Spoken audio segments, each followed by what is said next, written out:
Ted Czech here with MMA fighter Mike Colon from upstate New York. Mike, how you doing? I'm feeling good. How you doing, sir? Very good. Yeah. First of all, shout out to Ron Darnley. He is one of the coaches at TNT MMA. Is that right? He helps out a lot. He helped me get into the whole MMA game. He pops his head in every now and then, but he's been helping me out a lot in this throughout my entire career so far. So I mean, definitely a big shout out to him. Great. Yeah. Absolutely, because he was the one that set this up here between the two of us. Yes. So he's opened some doors for me. Yeah, great. Well, good. Yeah. So I'm looking here at your record. You're 4-3 as an amateur. You've held the title with Locked in the Cage. You also fought for another title for Evolution Fighting Championships. And if I understood Ron right, you're going to fight what will probably be your last amateur fight, and then you're going pro. Is that correct? Well, I mean, right now, I'm really just focused on what's going to happen on the 26th. After the 26th, I can make that decision and think about that. But right now, I don't like to think about if I'm going to go pro or if I'm going to stay in the amateur circuit. Right now, I just want to focus on what's going to happen on the 26th, the outcome of that fight, and then the 27th is when I think about everything else in the future. The task at hand right now is just the 26th. Well, no, that's a very good way of looking at things. Absolutely. Tell us what is going to happen on the 26th. I'm going to win. That's going to happen. Pure and simple. Pure and simple. Okay. What's the promotion? The promotion is Art of Combat. The show is actually going to be Art of Combat 4. One of the promoters is Jason Porter. The other matchmaker is Spencer Page. Those two guys have created probably one of the biggest MMA promotions in New York State right now, and I'm pretty sure that within a year or two, they're probably going to take over the entire East Coast and maybe probably the United States. Those guys definitely put on an amazing show. I give Jason and Spencer nothing but all due respect. They treat us so good and make us feel so special when we go there. Well, that's key. In running a successful MMA promotion, as far as I understand it, I mean, making the fighters feel at home and welcome and treated right is yeah. I mean, that's definitely a step in the right direction. Yeah. So you're fighting as a what weight class? I think you fought at 125. Are you going to stay with 125? Yeah, I feel comfortable at 125. I fought a couple times at 135, but my size at 135, I'm a small 35-pounder. At 25, I feel comfortable. I feel a little more bigger down there. Cutting the weight down there is not a problem at all. I have it to the team. And so that's this fight is at 125. Yes, sir. And how's the training camp been going? Training camp is amazing. My head trainer Tom Finch, the guy who I trust with my life, he's pretty much made this one of the most intense training camps I had so far.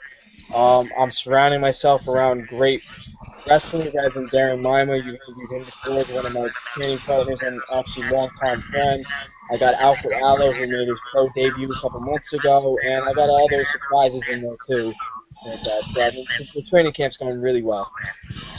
Great, yeah, and I did watch the one fight there, the Locked in the, I think it was the Locked in the Cage, when it only lasted about a minute, and brief stand up, and then right to the ground, and geez, you barely had the rear naked choke slapped in, and that was it. The guy tapped.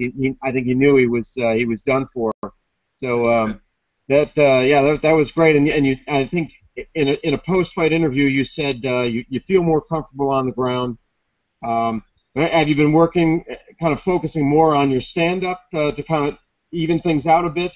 Yeah, I've definitely been concentrating a lot on my stand-up. Like I said, I got Tom Finch, who's an amazing boxing coach, and when I first went to Tom, my boxing wasn't that great. I was kind of just a slugger. I kind of just swung from behind me. Now he's taught me the proper technique, everything about how to execute a 1-2 perfectly. And without him, my stand-up right now wouldn't be where it is today. So I've definitely been working on that a lot. I mean, I feel great on the ground, but if I have to stand and bang, I have no problem doing that as well. Great. And yeah, you mentioned that you have a wrestling background. Tell us a little bit about that. At what age did you start, and how far did you take that? Oh, well, I started wrestling when I was 10 years old.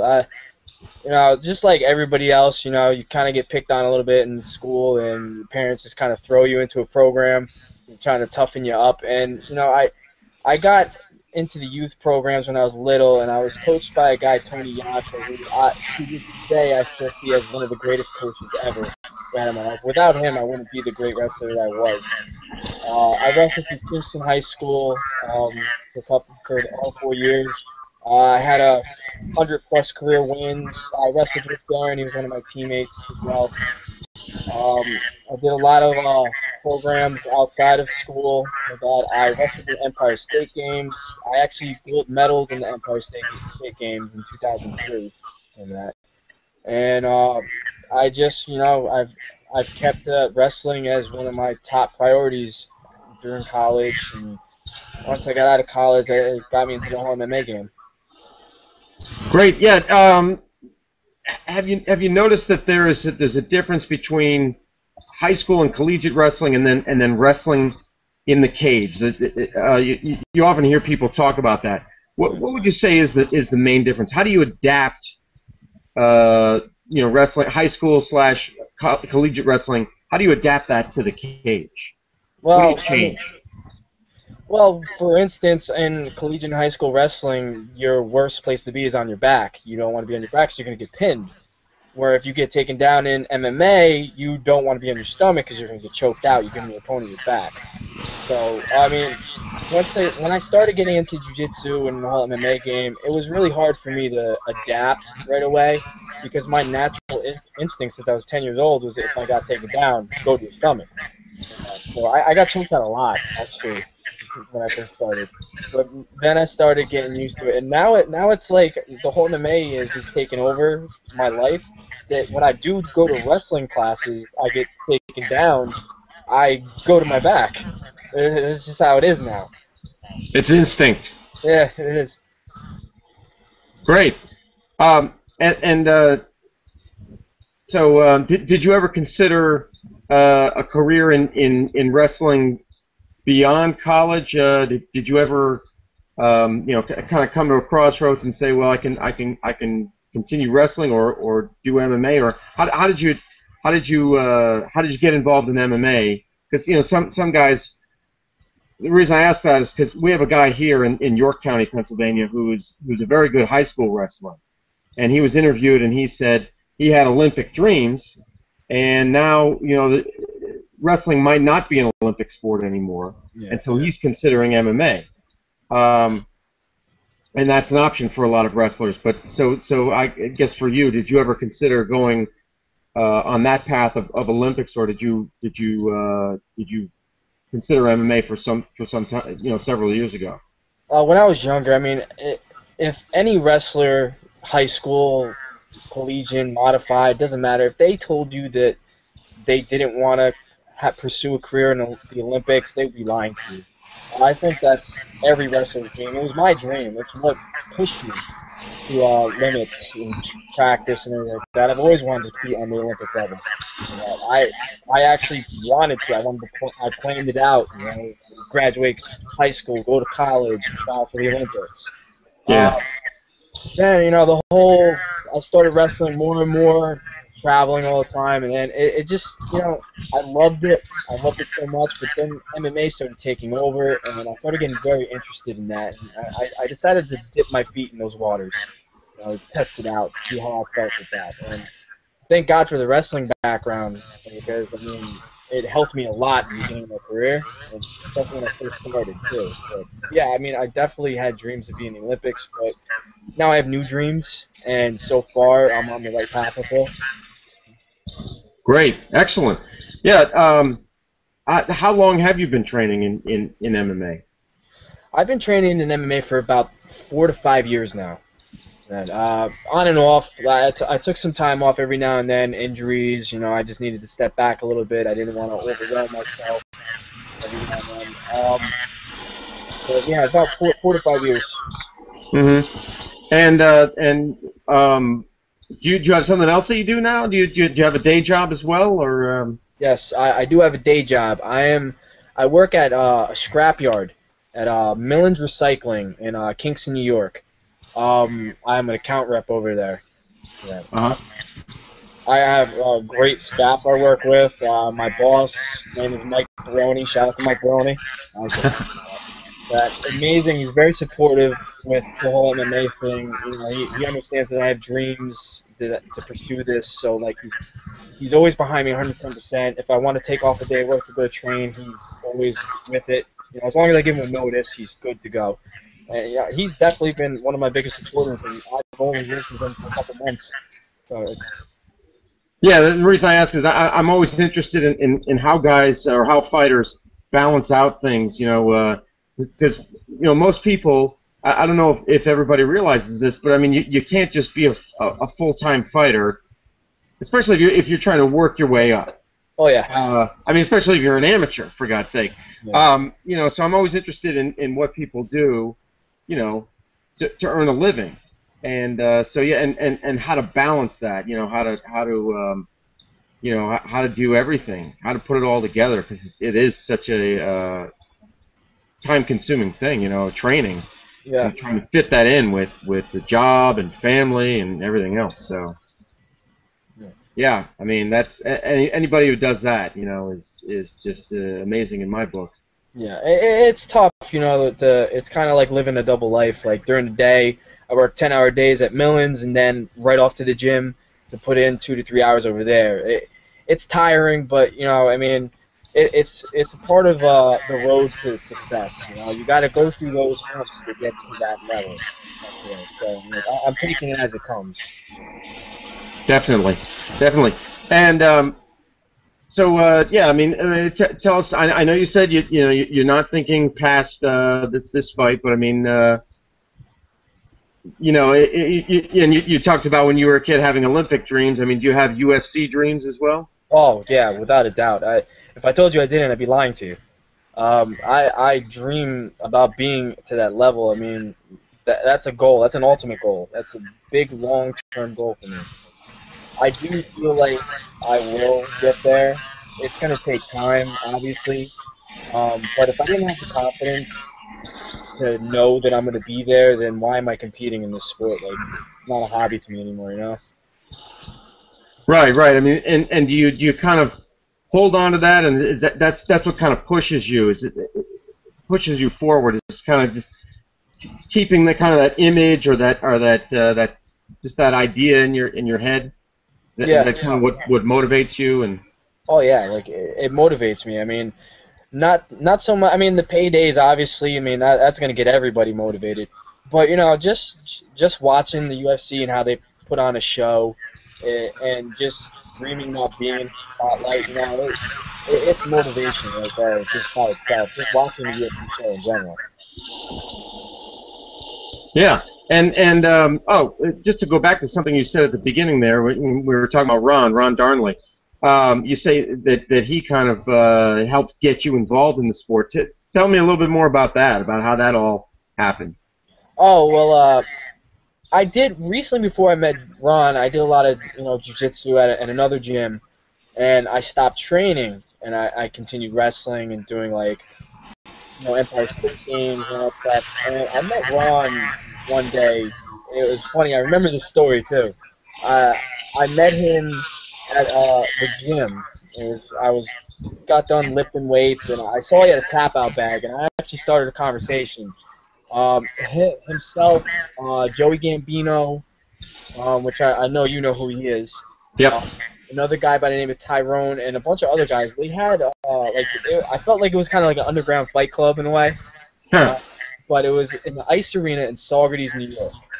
And they just had guys, there was no charge or nothing. You just showed up and you just rolled. Dennis Bermudez was also a part of that every now and then. When he was Dennis. Yeah. And I showed up one day, rolled with all these guys, and then, it turned into, it went from that to New York Top Team to Warpath Incorporated. And I mean, that's how I got accustomed to Ron. Ron actually got me my very first amateur fight. It was in Ohio. It was during the Arnold Classic. Oh yeah, I've been out there twice to that event. Yes, yeah, we got to fight on the Arnold Classic card. That was my very first amateur fight, so that it was very nerve-wracking, to be honest. You know, guys like Randy Couture was in the crowd. And guys that were over there watching the Arnold Classic were watching my very first ever MMA fight. You know, so I got through that. Talk about pressure. Oh yeah, definitely.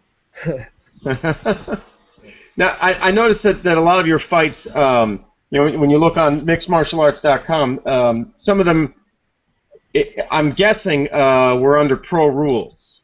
Yes. Is that right? Do you sir. see that as an advantage? Because, you know, here in Pennsylvania, we have amateur rules, although they are instituting like a tier system where, say, you go through maybe 3 fights as an amateur, you might be able to then use some ground and pound in, say, like your 4th fight or something like that if you get a special, if you have to appeal and get a special consideration.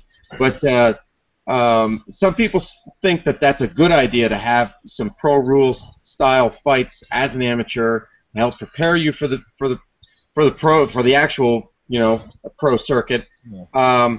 Other people might not agree with that. How do you feel on that one? I think it should be the same everywhere. You know, I mean, some states had the shin guards. I don't like the shin guards. I honestly, I fought in Pennsylvania. I hated it. I really did. I fought up a weight class in Pennsylvania, and the guy laid on top of me the entire time. And I couldn't do anything. I like to strike from the bottom, and I couldn't even do that. And the rounds are 2 minutes, and, you know, I just didn't like it. I think they should allow the ground and pound, because that helps you get ready for the pro circuit, you know. And, you know, I'm not going to go to an amateur fight and not be able to ground and pound and then go to the pro level and then, oh, crap, I'm getting hit while I'm on the ground. You know, yeah. You need that to progress, I feel. Yeah, I guess the argument would be, well, you know, if you have that, then I guess it's like almost that you go to that, and then there's other things that you don't learn if you only rely on that. You know, like it can lead to a sloppy game, I guess is what some might say. You know, like you look at some of the fights in Virginia, and you've got guys first fight right out of the gate, and they're doing that, and they're just throwing sloppy punches, you know, on top. You know. I could tell you about one of my fights. My second amateur fight ever was in a bingo hall in Virginia. It was the most run-down promotion I thought I ever fought for in my entire life. I mean, the dressing rooms they put us in was, I think it was like 20 by 20 feet, and you had the entire corner in there. And the cage was up against a wall. Like, I have the video. You could see the scoreboard for all the bingo numbers. It was full MMA rules, elbows, knees to the head, like, you know, 3-minute rounds on the amateur circuit, but everything goes. I mean, it was run down, but it was a good experience. I mean, I ended up winning the fight. I fought a very tough guy by the name of Brian Ruby. Very tough opponent. I don't know if you ever heard of him. Oh, yeah. Yeah, I think I've seen that guy fight before. Yeah, he fights in a Speedo. I don't know if it's a mind trick or whatever he does, but, you know, I was just like, what the hell? Yep, I've seen the guy fight before. I've seen him live. I've seen him fight live. Yep. Yeah. He's a tough guy, though. I give him a lot of credit, man. Coming out in that Speedo, you have to be tough. Like, really. That's something that you don't want to remember, but it sticks in your brain. So I do remember that guy. Yeah, I mean, yeah, maybe it is all a whole mind game there. You know, I remember the last guy who did it in the UFC. I think he got fined for it or something. He doesn't have much of a career anymore. Yeah. But yeah, that you talk about the kind of rundown conditions. Kind of reminds me of the movie Here Comes the Boom. I don't know if you saw that. I haven't gotten a chance to see it. We were just talking about it at the gym today, and I was actually going to try and order it probably on Netflix during the week, or maybe go out and buy the DVD. It's funny. I'm into MMA. I'm a fighter, and I haven't even seen the movie yet. Well, I won't ruin everything for you, but it's just one little scene where he's going to fight, and he's in kind of a rundown, you know, amateur arena or whatever, and he sees a chicken walk by, and he's like, "Is that a chicken?" But, you know, like that gives you an idea of. And Boss Rutan's like, "No, this is where you got to start. You got to start at the bottom." Yeah. So yeah, that's pretty much where I was. I felt like I was at the very, very bottom. So. yeah. Well, yeah. I mean, Mike, I think big things are ahead for you, and so hopefully no more bingo halls and or chickens running around and No, stuff like no, that. So. hopefully not. I mean, right now, the arena I'm fighting in the Broome County Arena, and that was my last fight was in the Broome County Arena, so it was a big difference from a bingo hall. Great. So I don't know if I'll be able to make it out there, but tell us again the name of the promotion is It's Art of Combat. Art of Combat. The promoter, Jason Porter, very good guy. Spencer Page, he's definitely one of the best matchmakers on the East Coast. The show is Art of Combat 4. It's stacked from top to bottom. I mean, these guys put fights together like it's a UFC card. It's amazing. Nice.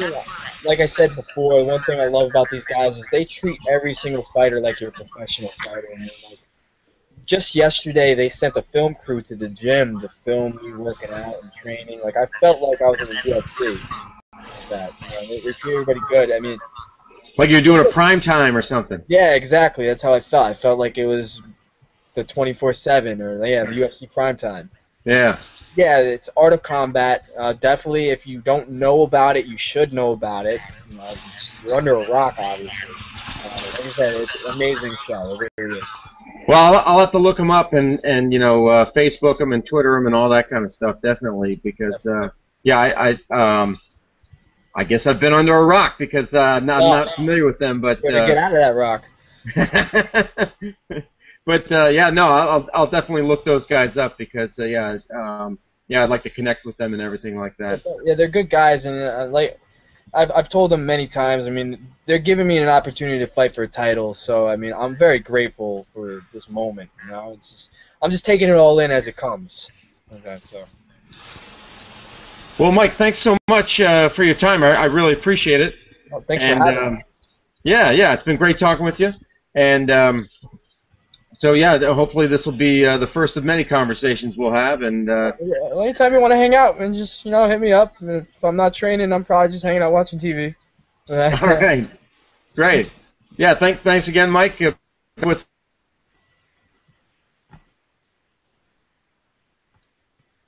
Froze up on me.